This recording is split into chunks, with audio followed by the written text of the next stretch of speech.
अगर आई की value change हो तब क्या होगा, ये हम देख रहे थे।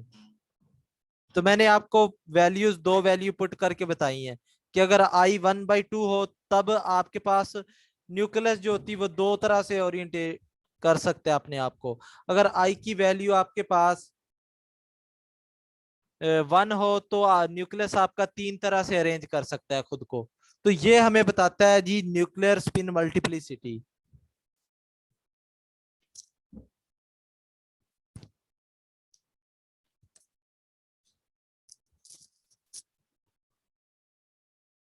तो अब हम नेक्स्ट जो है हमने मूव करना है। एक होता है डीजेनरेसी वर्ड। डीजेनरेसी क्या होता है जी, कोई बताएगा? हाँ जी, व्हाट इज डीजेनरेसी? अब हम अपने मेन टॉपिक की तरफ आ रहे हैं। आवाज आ रही सबको? जी। जी। तो डीजेनरेसी क्या होता है बताएं फिर। मुश्किल वर्ड है।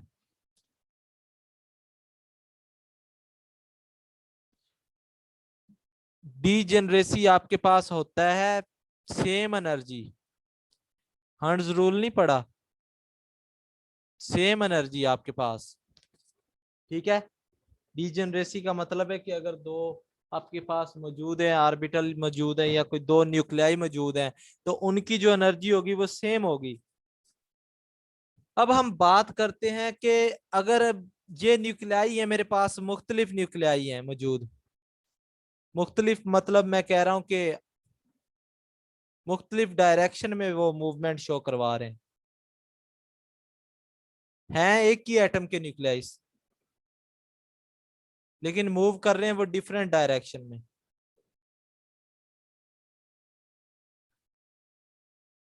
एक बात याद रखिए, जब आप मैग्नेटिक फील्ड अप्लाई नहीं कर रहे होते तो जो आपके न्यूक्लियाई होते हैं उनकी जो एनर्जी होती है वो सेम होती है। एनर्जी क्या होती है? सेम होती है। तो अगर आपसे क्वेश्चन पूछा जाए without applying magnetic field the energy of nuclei will be same different? हाँ जी, सेम होगी डिफरेंट होगी? जी। सेम होगी। तो एनर्जी सेम होगी तो उन्हें हम कह सकते हैं डीजेनरेट। जी बताएं। जी सर। जी सर। तो मतलब जब आप न्यूक्लियस पर मैग्नेटिक फील्ड नहीं लगा रहे होते तो जो एनर्जी होती है न्यूक्लियाई की वो सेम होती है। तो वो जो न्यूक्लियाई होते हैं वो डीजनरेट होते हैं और वो रैंडम डायरेक्शन में मूव कर रहे होते हैं। मतलब उनकी कोई फिक्स डायरेक्शन नहीं होती आपके पास। ये बात आपने याद रखनी है, ठीक है।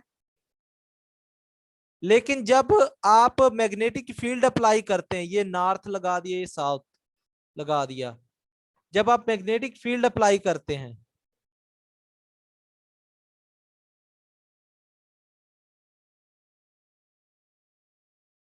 तो जो न्यूक्लियाई होते हैं वो अपने आप को अरेंज कर लेते हैं। कैसे अरेंज कर लेते हैं, कोई बताएगा? जी। सर अपनी एनर्जी के अकॉर्डिंग एक स्पेसिफिक डायरेक्शन में। हाँ जी, चले मैं बताता हूं। अब देखें, ये आपका एक मैग्नेट था या न्यूक्लियस था, ये आपका, इसका नॉर्थ इधर था और साउथ इधर था। ये मैंने मैग्नेटिक फील्ड लगा दी है, मैग्नेट लगा दिए नॉर्थ साउथ के दो, ठीक है। साउथ इधर है और नॉर्थ इधर है। अब देखें, आपको एक बात पता होनी चाहिए। आपको पता है कि ये फील्ड लाइंस निकलती हैं नॉर्थ से साउथ की तरफ, नॉर्थ से साउथ की तरफ इधर भी निकल रही हैं। और दूसरी बात, आपको इस बात का भी इल्म होना चाहिए कि नॉर्थ और साउथ के दरमियान क्या हो रही है? अट्रैक्शन हो रही है, रिपल्शन? अट्रैक्शन। अट्रैक्शन हो रही है, अट्रैक्शन। ठीक है। और आपके पास नॉर्थ नॉर्थ के दरमियान क्या हो रही है जी? रिपल्शन। तो रिपल्शन होगी, तो मतलब ये जो साउथ होगा ये इसकी तरफ खींचा जाएगा, तो ये मैग्नेट ऐसे ना आ जाएगा फिर।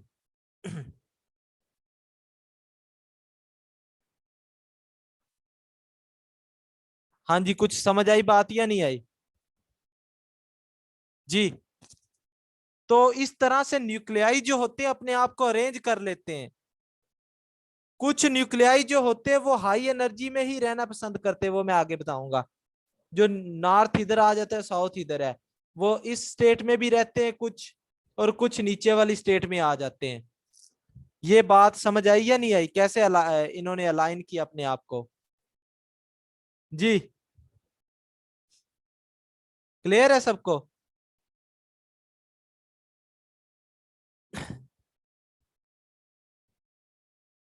तो देखें अब तो अगर जो आपके न्यूक्लियाई थे वो मैग्नेटिक फील्ड के मुताबिक अलाइन कर ले खुद को, या along the magnetic field align कर ले अपने आप को, तो वो आपके पास अल्फा स्टेट में होंगे। किस स्टेट में होंगे? अल्फा स्टेट में। एक बात ये याद रखनी, और अल्फा स्टेट जो होती है वो लो एनर्जी स्टेट होती है। कौन सी होती है? लो एनर्जी स्टेट होती है। अस्सलाम अब वालेकुम। वालेकुम अस्सलाम। आपको एक बात पता होनी चाहिए, जब भी अट्रैक्शन होती है एनर्जी डिक्रीज होती है इंक्रीज करती है जी? डिक्रीज। तो एनर्जी डिक्रीज करती, मैंने आपको ये मैग्नेट लगाकर बताया इधर। इधर आपको एक मैग्नेट लगाकर बताया मैंने। अब देखें, इसके दरमियान तो अट्रैक्शन हो रही है, तो एनर्जी क्या कर जाएगी? डिक्रीज कर जाएगी या रिलीज हो जाएगी? तो ये ऐसे अलाइन कर लेगा खुद को। ये मैग्नेट्स लगे हुए थे दो। अब देखें, इसने अपने आप को अलाई कर लिया। तो अब देखें, इस सिस्टम की एनर्जी डिक्रीज करेगी इंक्रीज करेगी है जी? बताएं एनीवन। अच्छा, डिक्रीज करगी। हाँ जी, डिक्रीज कर गई है, क्योंकि ये देखें न्यूक्लियस के अलोंग लाई कर गया, मतलब अकॉर्डिंग टू न्यूक्लियस अपनी पोजीशन इसने सेट कर ली। तो ये जो न्यूक्लियाई होंगे वो अल्फा स्टेट में होंगे। किस स्टेट में होंगे? अल्फा स्टेट में। और इनकी एनर्जी जो होगी वो लो एनर्जी होगी, ये बात आपने याद रखनी है। और कुछ न्यूक्लियाई जो होते हैं वो अपने आप को जितनी मर्जी मैग्नेटिक फील्ड लगा लें आप, वो अपने आप को लॉन्ग यानी अलाइन नहीं करते, ठीक है? वो ऐसे ही रहते हैं। तो अब देखें यहां पर रिपल्शन होगी, तो आपको पता है जब भी रिपल्शन होती है एनर्जी ऑफ सिस्टम क्या कर जाती है? इंक्रीज कर जाती है, ठीक है? तो एनर्जी इंक्रीज करती है, तो मतलब ये आपके पास बीटा स्टेट में होंगे। किस स्टेट में होंगे? बीटा स्टेट में होंगे। ये दो बातें आपने याद रखनी। एक आपके पास ये था, एक ये था, एक अल्फा स्टेट थी, एक बीटा स्टेट थी। जो along the nuclei along the magnetic field थे वो आपके पास ये स्टेट अल्फा में होंगे। जो अगेंस्ट द मैग्नेटिक फील्ड थे वो आपके पास बीटा में होंगे। न्यूक्लियाई, न्यूक्लियस दो तरह से अलाई कर सकती, मैंने आपको बता दिया, अल्फा और बीटा स्टेट में। जो अलोंग द मैग्नेटिक फील्ड होंगे वो आपके पास अल्फा में होंगे। जो अगेंस्ट द न्यूक्लियस होंगे, वो अगेंस्ट द मैग्नेटिक फील्ड होंगे, वो आपके पास क्या होंगे? बीटा स्टेट में होंगे। और उनकी हाई एनर्जी होगी, इनकी लो एनर्जी होगी। हाँ जी, यहां तक किसी को बात समझ ना आई हो? क्लियर है सबको? जी सर।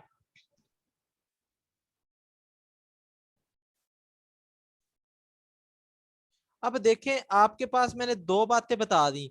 कुछ न्यूक्लियाई जो होते हैं वो अलोंग द मैग्नेटिक फील्ड अलाई कर लिया उन्होंने। लेट्स सपोज ये थे, इन्होंने अपने आप को अलाइन कर लिया न्यूक्लियस के अकॉर्डिंग। ये इसका साथ आ गया, ये इसका नॉर्थ आ गया, ठीक है? यहाँ पे एक और न्यूक्लियाई था, ये साउथ है इसका, ये नॉर्थ है, ठीक है? अब इन्होंने तो मैग्नेटिक फील्ड के अकॉर्डिंग अपने आप को अलाइन कर लिया है जी।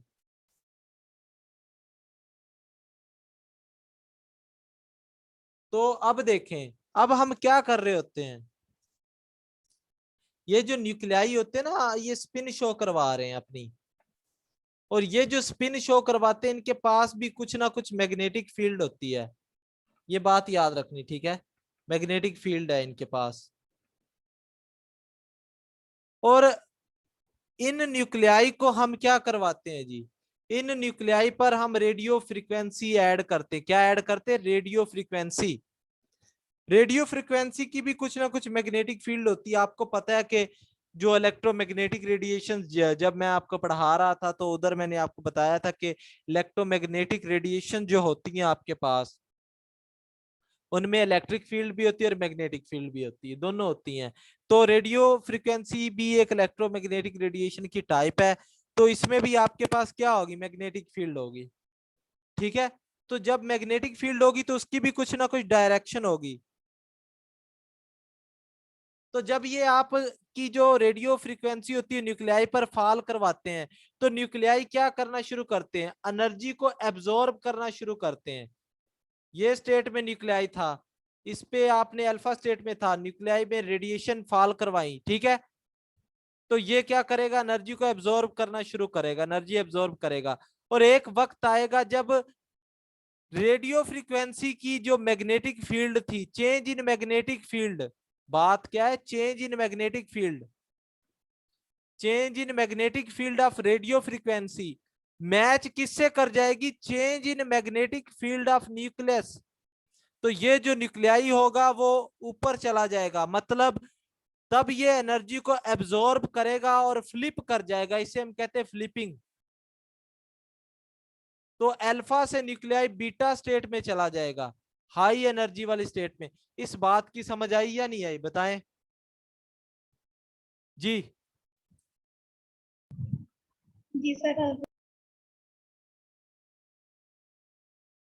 मैंने आपको सिंपल बात बताई है कि न्यूक्लियस जो होती है उसके पास भी मैग्नेटिक फील्ड होती है और उसकी भी डायरेक्शन चेंज हो रही होती है। इसी तरह आपके पास जो रेडियो फ्रीक्वेंसी होती है उसकी भी मैग्नेटिक फील्ड की डायरेक्शन चेंज हो रही होती है। जब दोनों की चेंज इन मैग्नेटिक फील्ड आपस में मैच करती है, तब न्यूक्लियाई क्या करवाती? रेजोनेंस शो करवाती है। इसी को तो रेजोनेंस कहते हैं। मैंने आपको पहले ही बताया था कि जब फ्रीक्वेंसी मैच कर जाए, किसकी फ्रीक्वेंसी मैच कर जाए? Frequency of radiation matches with frequency of nuclei. तो रेडिएशन की फ्रीक्वेंसी आपकी न्यूक्लियाई की फ्रीक्वेंसी से जब मैच करती है, तब आपके पास क्या चीज आ जाती है जी?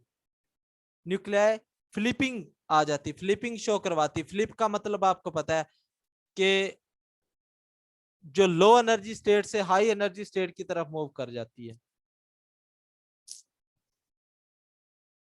क्लियर है सबको यहां तक?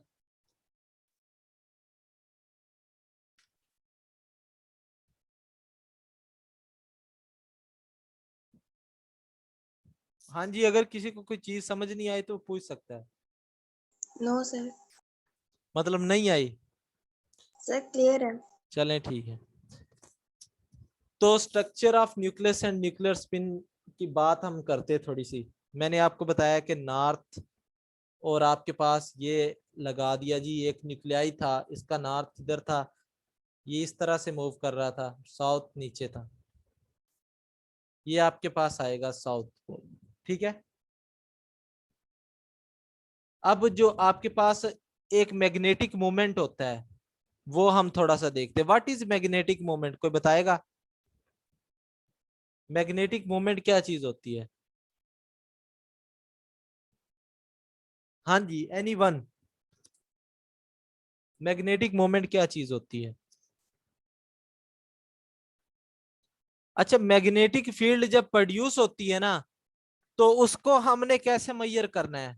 एक बात मेरी आप मुझे बताएं, मैग्नेटिक फील्ड को कैसे हमें पता चलेगा कि कितनी मैग्नेटिक फील्ड है, न्यूक्लियस की कितनी मैग्नेटिक फील्ड है, ये हमें कैसे पता चलेगी? तभी तो हम बाहर से उस मैग्नेटिक फील्ड की फ्रीक्वेंसी लगाएंगे ना, ताकि जितनी न्यूक्लियस को चाहिए वो एब्जॉर्ब करे और फ्लिप कर जाए। तो ये चीज हमें कौन बताएगा? ये हमें बताता है मैग्नेटिक मोमेंट बताता है। मैग्नेटिक मोमेंट क्या बताता है कि how much magnetic field is present. हाँ जी, समझ आई बात या नहीं आई? कि एक चार्ज पार्टिकल जब आपके पास मूव कर रहा होता है तो उसकी कितनी मैग्नेटिक फील्ड होती है, वो हमें मैग्नेटिक मोमेंट बताता है जी। ठीक है। और एक बात याद रख ले, एटम जो होता है ना, ये दो चीजों पर मुश्तमिल होता है, या तो फर्मियोन्स होते हैं, फर्मियोन्स, और या फिर बोजान्स होते हैं, बोजोन। अब फर्मियोन और बोजोन में क्या फर्क है? आप में से एनएमआर किसने पढ़ी है यहाँ पे एनएमआर किसी ने पहले? No, sir. किसी ने पढ़ी हो?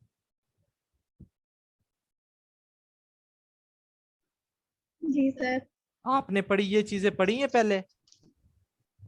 सर पढ़ी है, ये नहीं पढ़ा हुआ। जी अच्छा, आसफा इलियास आपने पढ़ी है एनएमआर? जी सर मैंने पढ़ी हुई है। तो ये चीजें पढ़ी होंगी आपने फिर। सर ये नहीं पढ़ा हुआ, मतलब एटम्स के अंदर ये होते हैं। सही।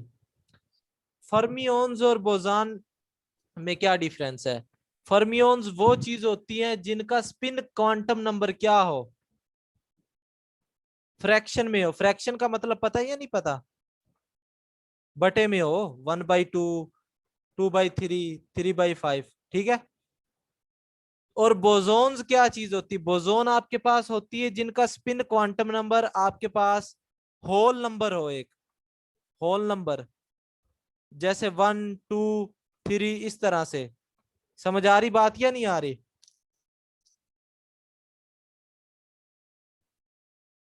तो ये आपके पास फर्मियोन्स और डिफरेंस होता है। मैंने आपको स्पिन क्वांटम नंबर का फार्मूला लिखवाया है, I × I+1 h/2 पाई। तो स्पिन क्वांटम नंबर हमें क्या बताएगा कि ये जो न्यूक्लियाई है वो कितना स्पिन कर रहा है, ये हमें बताता है। टोटल स्पिन कितनी है न्यूक्लियस की, ठीक है। तो अब फर्मियोन और बोजान की बात कर लेते हैं। If a particle whose spin means angular momentum depends on 3/2, 5/2, या मतलब आप कह लें कि जिसका जो स्पिन क्वांटम नंबर हो, आई जिसका हो, फ्रैक्शन में हो जिसका आई, वो आपके पास क्या होगा? फर्मियोन होगा, फर्मियोन। अब एक बात याद रख लेनी है, सारी जिंदगी नहीं बोलनी, के प्रोटॉन और न्यूट्रॉन जो होते हैं आपके पास, इनका जो स्पिन क्वांटम नंबर होता है, ये क्या होता है? फ्रैक्शन में होता है। किस में होता है? फ्रैक्शन में होता है। हाँ जी, समझ आई बात या नहीं आई? आ गई सर। ये आपके पास अब आपसे पूछा जाए फर्मियोन कौन सा है जी, प्रोटॉन है, न्यूट्रॉन है, फला है, या क्या चीज है, तो आपने प्रोटॉन और न्यूट्रॉन दोनों फर्मियोन्स हैं, ठीक है। अब बोजान की थोड़ी सी बात करते हैं। बोजोन जो होते हैं आपके पास, इनका जो एंगुलर मोमेंटम होगा वो आपके पास होल नंबर में आएगा, यानी जिनका स्पिन क्वांटम नंबर आई जो होगा वो 1, 2, 3, 4, 5 इस तरह से होल नंबर में आए, वो आपके पास क्या होगा? बोजान होगा, ठीक है। बोजान की एग्जांपल कौन सी है? फोटॉन, ग्लूऑन, ये आपके पास क्या चीजें हैं? बोजोन में आ जाती हैं, ये आपने याद रखनी है चीजें। हाँ जी, ये हम स्टार्ट करते 7:40 पर दोबारा से मीटिंग। आप लोग दोबारा से ज्वाइन करेंगे 7:40 पे, ठीक है। पढ़ रहे थे बोजान, और आवाज आ रही है सबको? जी। जी सर। फर्मियोन और बोजोन के बारे में हमने पढ़ा, और मैंने आपको एग्जांपल भी बताई इनकी। आज मौसम बहुत खराब है, इस वजह से मोस्टली लोग ज्वाइन नहीं कर पाए।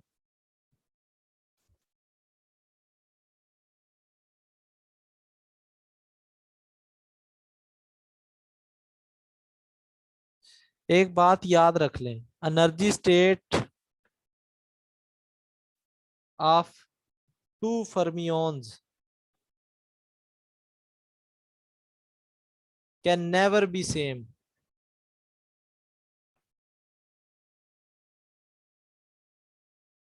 can never be same। बस दो चार बातें और सुन लें, फिर चले मीटिंग एंड कर दें। ये मीटिंग जैसे ही एंड होगी तो आपकी क्लास भी एंड हो जाएगी, ठीक है।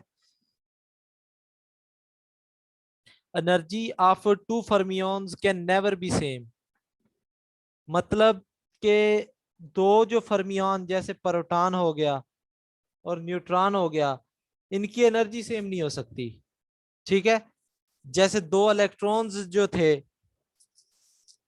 वो एक ही एनर्जी स्टेट पर नहीं हो सकते। अगर ऐसा होता तो पाली का जो प्रिंसिपल था वो फेल हो जाना था। पाली ने भी यही बात की थी ना कि जो चार क्वांटम नंबर है वो सेम नहीं हो सकते। हाँ जी, वो देख लेते हैं, ठीक है। तो आप एक बात याद रखनी कि जो एनर्जी होती है दो फर्मियन की वो कभी भी सेम नहीं हो सकती। मतलब दो फर्मियन एक जगह पर आपको इकट्ठे, मतलब एक सेम स्पिन के साथ आपको नहीं मिल सकते। इनका कहने का मकसद ये है कि सेम स्पिन के साथ दो फर्मियन प्लेस नहीं हो सकते, इकट्ठे रह नहीं सकते, ठीक है, क्योंकि उनके दरमियान रिपल्शन होगी अगर ऐसा हुआ तो। दूसरी बात, जो आपको पता है कि मैटर स्पेस क्यों ऑक्युपाई करता है, ये भी तो क्वेश्चन पैदा होता है ना, व्हाई मैटर ऑक्युपाई स्पेस। तो इसका आंसर सुन ले कि जो मैटर होता है ये फर्मियोन से मिलकर बनाता है। किससे मिलकर बनाता है? फर्मियोन से। और आपको पता है टू फर्मियोन जो होंगे वो सेम एनर्जी प्लेस नहीं कर सकते, इसी वजह से जो होंगे वो एक दूसरे से दूर दूर रहना पसंद करेंगे फर्मियोन। समझ आ रही बात या नहीं आ रही? जिसकी वजह से मैटर जो होता है आपका स्पेस ऑक्युपाई करता है। अगर आपसे कोई पूछे कि मैटर स्पेस क्यों ऑक्युपाई करता है तो ये उसका आंसर होगा, ठीक है। अब बात कर रहे थे, थोड़ी सी हमने प्रीवियस बात करनी थी हमारा। पहले तो हम देखते सॉल्वेंट का इफेक्ट क्या होता है। सॉल्वेंट इफेक्ट आईआर में जो यूवी में हमने थोड़ा सा पढ़ा था, ये मैं थोड़ा सा दोबारा से एक्सप्लेन करना चाह रहा हूं आपको। आप लोगों को ना एक बात अपने माइंड में रखनी है कि अगर आपके पास टू पाई स्टार ट्रांजिशन हो, वो क्विज में थोड़ी सी मिस्टेक थी। एक्चुअली मैंने जो टेस्ट था वो नेट से उठाया था तो उधर की में कोई इशू था, ठीक है। तो मैंने देखा नहीं, आंसर नहीं देखा था, तो वो मैं आपको करेक्ट करवा दूंगा, ठीक है। एक दो एमसीक्यूज थे उसमें, एक एमसीक्यूज था वो करेक्ट नहीं था। तो अगर आपके पास पाई से पाई स्टार ट्रांजिशन हो और सॉल्वेंट क्या हो, पोलर हो, तो आपके पास बाथोक्रोमिक शिफ्ट होगी। ये आपने याद रखना है, बाथोक्रोमिक का मतलब है रेड शिफ्ट होगी, ठीक है। अगर आपके पास पाई टू पाई स्टार ट्रांजिशन है और सॉल्वेंट है आपके पास नॉन पोलर, तो आपके पास हिप्सोक्रोमिक शिफ्ट होगी। हिप्सोक्रोमिक, ये याद रखनी है ये दो चीजें, ठीक है। और दूसरी बात, अगर आपके पास n to pi star transition हो और सॉल्वेंट आपका पोलर हो, तो आपके पास हिप्सोक्रोमिक शिफ्ट होगी। कौन सी होगी? हिप्सोक्रोमिक शिफ्ट होगी। और अगर सॉल्वेंट आपके पास नॉन पोलर हो तब आपके पास बाथोक्रोमिक शिफ्ट होगी। ये बात आपने याद रखनी, ठीक है। अब थोड़ा सा समझने की कोशिश करते हैं। मिसाल के तौर पर मेरे पास एक कंपाउंड है CH2, ये इसकी ग्राउंड स्टेट है जी, ये पाई इसकी स्टेट है लेट्स सपोज, और यहां से इलेक्ट्रॉन जा रहा है इधर एक्साइटेड में, लेट्स सपोज ये जा रहा है,